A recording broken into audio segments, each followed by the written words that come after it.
Olá, bom dia amigos e amigas aqui do canal Dica de hoje. Nesse vídeo de hoje, vídeo de sábado, a gente fala um pouco mais sobre macroeconomia e nesse vídeo eu vou aproveitar para trazer para vocês um pouco do modelo argentino. E eu vou aproveitar para dizer por que eu estou trazendo esse tema à pauta. Eu acabei sendo instigado por um dos nossos seguidores lá no Instagram que me mostrou essa imagem daqui, mostrando que o índice argentino em dólar, tá? Não é em pesos, ele subiu 498% nos últimos 15 anos. Ele estava praticamente zerado ali em 2020, logo depois da pandemia, e 498% de alta.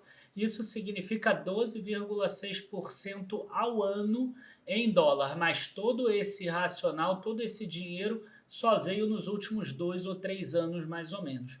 Então eu acabei sendo instigado para a gente falar um pouco desse vídeo. Vocês vão ver muitas similaridades do movimento argentino atual com o movimento do Plano Real que o Brasil fez lá atrás. Logo depois da vinheta a gente já começa, curtam o vídeo, se inscrevam no canal e a gente já começa.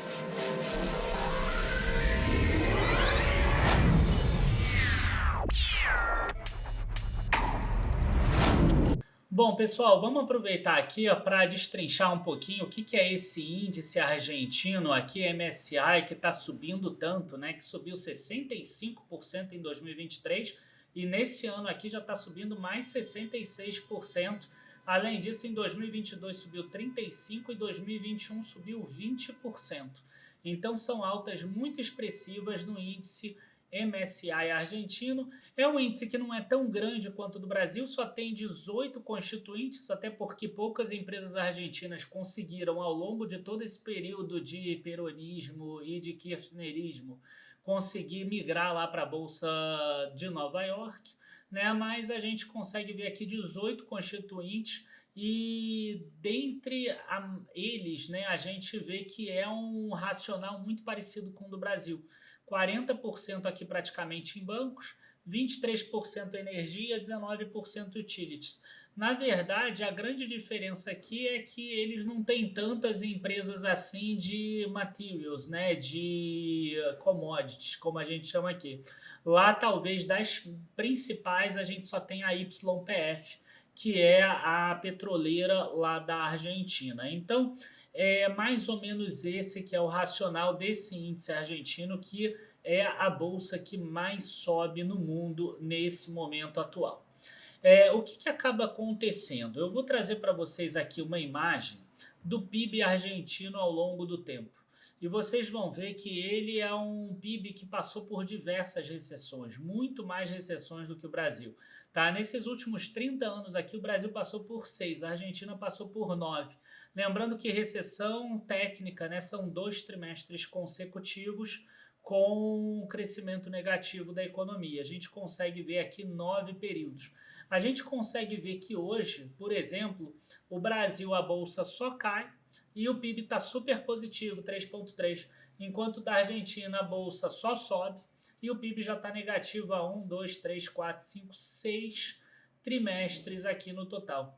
Por outro lado, a inflação da Argentina, que tinha subido a 254% aqui em janeiro de 2024, que foi o primeiro mês, né, do Javier Milei no governo, a gente consegue ver que agora ela já baixa de 200%, o que é um grande feito, tá? É a primeira vez que ela baixa de 200% nos últimos 12 meses. A inflação mensal foi 2,7%, é um número muito baixo para a Argentina. Em breve essa inflação vai para baixo. O que está acontecendo na Argentina hoje? A Argentina ela está sofrendo hoje, em termos econômicos, tá? Os efeitos do remédio que é muito forte em termos econômicos que a Argentina está tomando. Tá? Então, o que acabou acontecendo? A Argentina ela está migrando, ela ainda não consegue fazer o tripé macroeconômico, mas ela está migrando para medidas que são melhores em termos econômicos. Para vocês terem uma ideia, o que é o tripé macroeconômico? Que foi o que o Brasil adotou só em 1999. Em 94 foi o Plano Real, só em 99 ele conseguiu adotar o tripé macroeconômico. Isso significa o quê? Câmbio flutuante, isso a Argentina tem, metas de inflação, inflação controlada, né? E o superávit primário ou metas fiscais nesse caso. Né? Então, quer dizer, superávit primário é controle de gasto público. Né? Meta de inflação é algo que você consegue manter a inflação controlada, ou seja, a tua moeda não desestabiliza, você acaba tendo menos pessoas pobres com problema. Então você vai acabar tendo no longo prazo uma concentração de riqueza menor.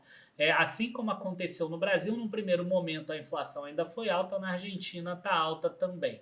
Tá? E o câmbio flutuante no Brasil, no início, foi um câmbio que não foi flutuante, ele foi um câmbio 1 para 1 e que acabou dando alguns problemas ali no plano real. Logo, o Javier Milei ele não vai copiar essa parte, até porque não faz parte da escola que ele estuda de economia, você travar a economia ou o governo ficar incentivando ou travando a economia em alguns pontos, como por exemplo no câmbio. Né? Mas voltando aqui agora à comparação Brasil e Argentina, né? O que acaba acontecendo? Ele está vindo para uma política macroeconômica ortodoxa. Uma política macroeconômica que o mercado gosta, que o mercado entende principalmente. Então, na verdade, hoje a economia da Argentina não está voando. Né? Pelo contrário, a gente viu ali que ela está caindo.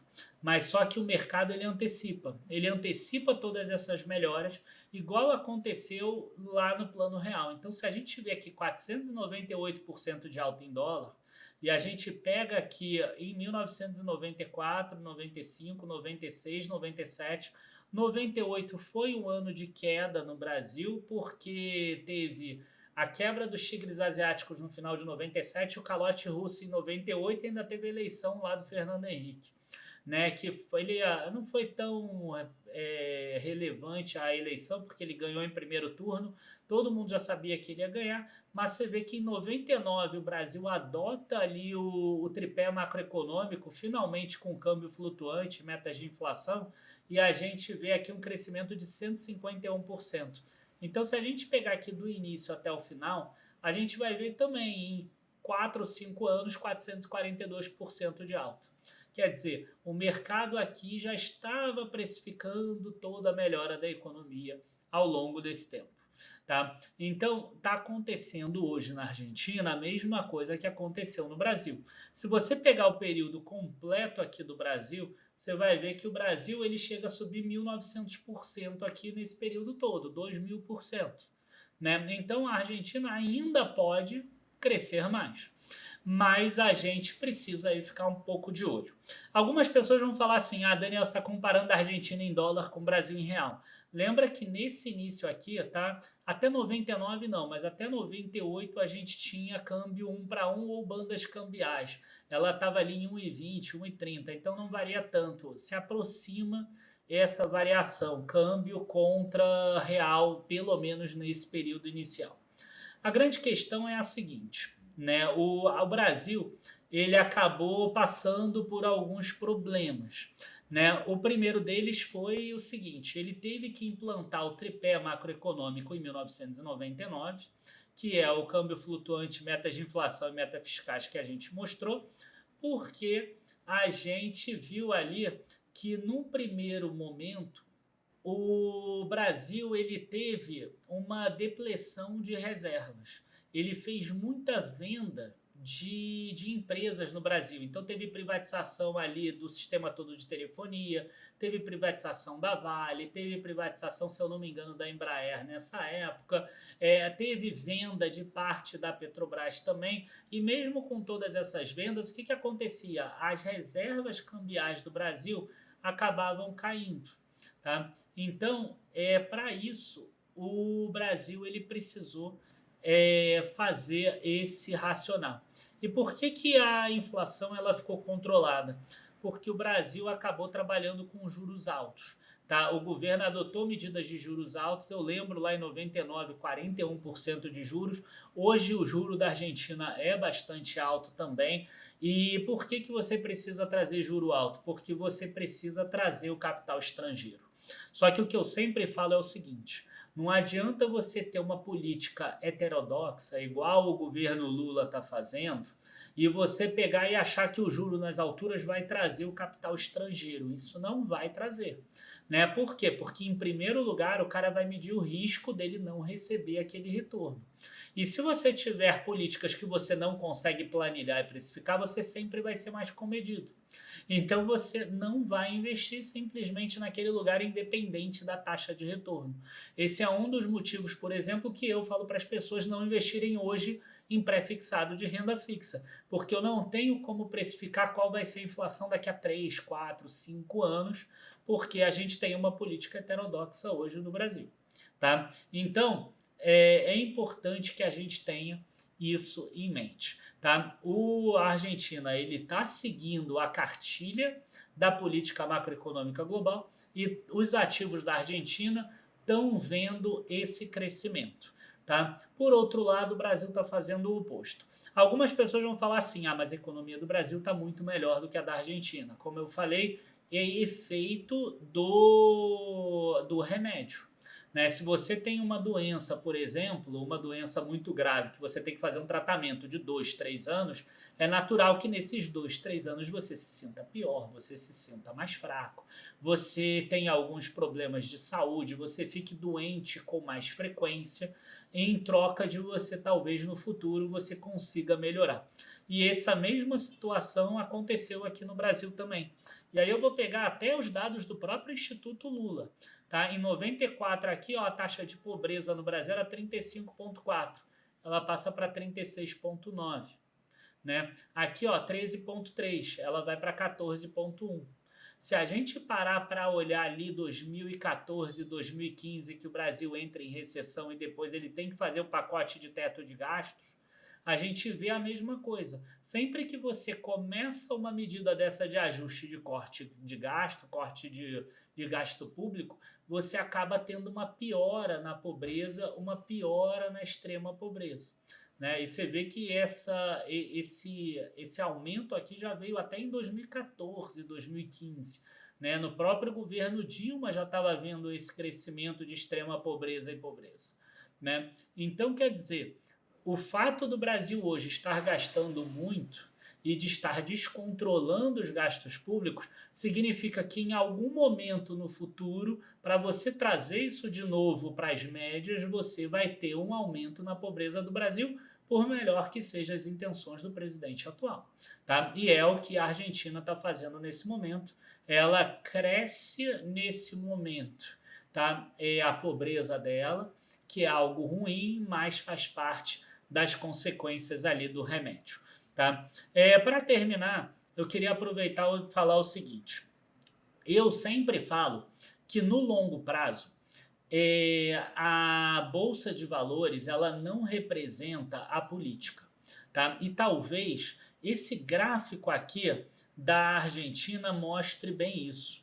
Né? Obviamente, a política econômica da Argentina foi muito pior do que a do Brasil nos últimos 15 anos e ela subiu mais do que o Brasil, subiu mais do que a média dos mercados emergentes e tudo isso.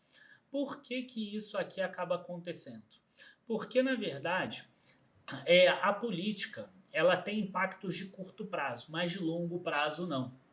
Né? Então, o que acabou acontecendo? A Argentina passou por 20, 25, 30 anos, tá, de políticas que atrapalhavam a Argentina como um todo.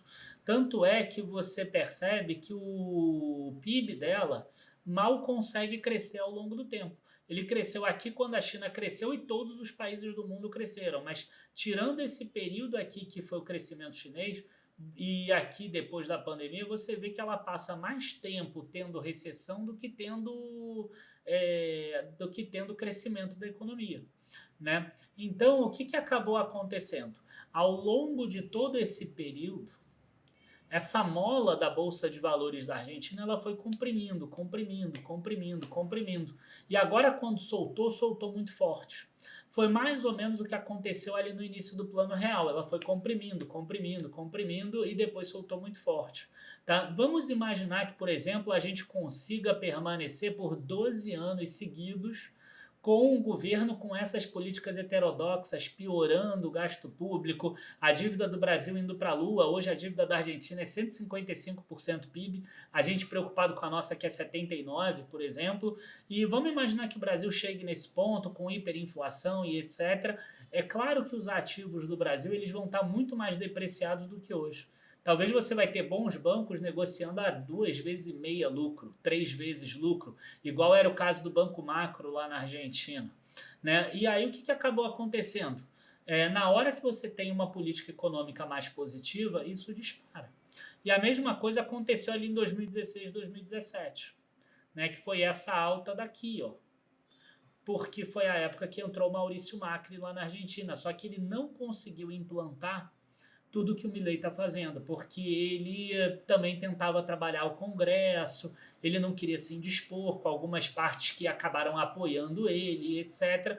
E aí acabou não dando certo. O déficit público da Argentina, a relação dívida-PIB dívida PIB subiu, a relação gasto-PIB também subiu no governo dele, e isso abriu as portas para o kirchnerismo voltar por mais 4 anos. Então, o que eu quero dizer é o seguinte, tá?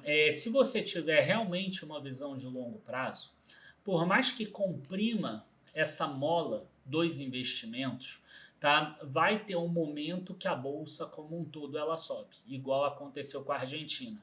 Agora, é muito difícil a gente falar sobre isso se a pessoa continua com aquela mentalidade de ficar tentando olhar o tempo todo. Né? É óbvio que esse governo não vai ter uma política econômica que o mercado vai gostar. Qualquer subida de bolsa nesse momento vai ser uma subida que é aquele golfinho, né? Você dá um mergulho, você dá um pulo para cima e depois você mergulha de volta. Né? Não tem jeito. O que pode fazer uma bolsa ir mais para cima? Você ter uma perspectiva de mudança do governo. Tanto é que o Milei assume em 2024 e você vê que a bolsa já começa a subir mais forte aqui, ó, desde 22. Porque aí ele e a Patrícia Bullrich começam a subir. Então, se fosse a Bullrich, também não seria de todo ruim, mas seria uma linha mais do Maurício Macri. Né? O argentino ele foi mais para outro extremo. Né? Então, quer dizer, não fique com medo de investir em bolsa desde que você tenha o longo prazo, desde que você já tenha a tua cabeça bem trabalhada, tá? Porque sim, existe um cenário de ter uma reeleição.